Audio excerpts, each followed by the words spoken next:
I would like to be able to share different things along my journey as a follower of Messiah. Not that my words are that important. They aren't.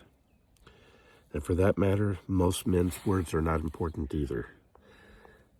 A lot of people think more highly of themselves, and they come up with all kinds of what they think is fantastic things that they believe God has told them and that they want to share with the world.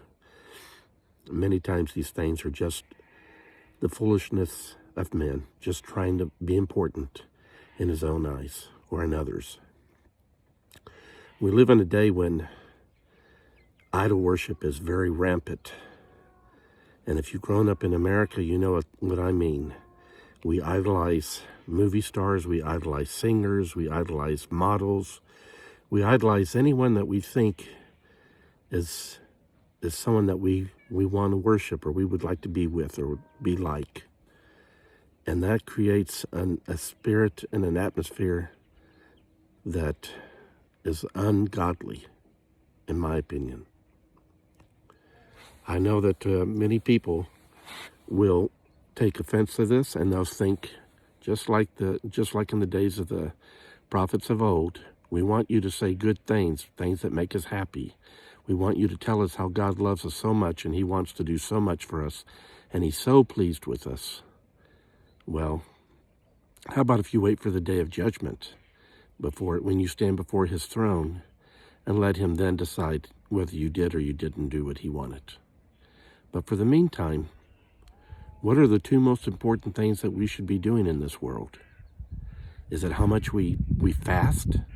Is it how much we tell everybody about our givings to other people? Is it our whatever it is that we think is going to impress people? How about two things? Yeshua was asked, what's the greatest commandment? And Yeshua said there were two. To love the Lord your God with all your heart, with all your soul, with all your might, and to love your neighbor as yourself. And neither one of those are easy to do. We think, well, let me just pray a little bit more. Let me just do a little bit more works and see if that gets me where I need to be. And you know what? I don't think God's at all looking for that. I don't believe so. I believe he's looking at our hearts, and he wants our hearts to long for him and to desire him like he desires to have fellowship with us.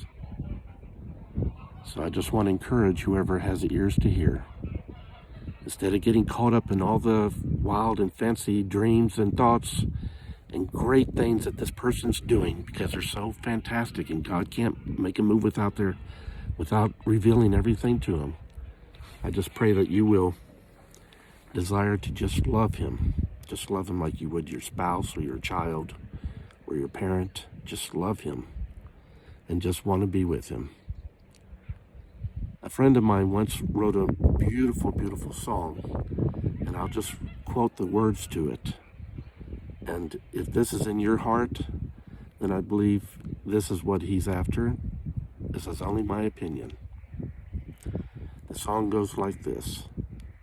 Let me lean upon your breast. Let me learn about your heart. Let me listen to its life beat. Let me stay and not depart.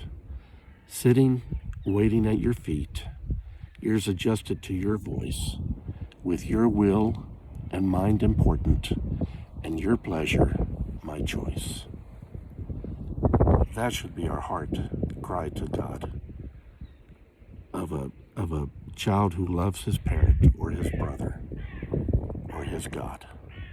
That should be our words to him, not all the nonsense that so often mankind creates because he wants to feel important. Thank you.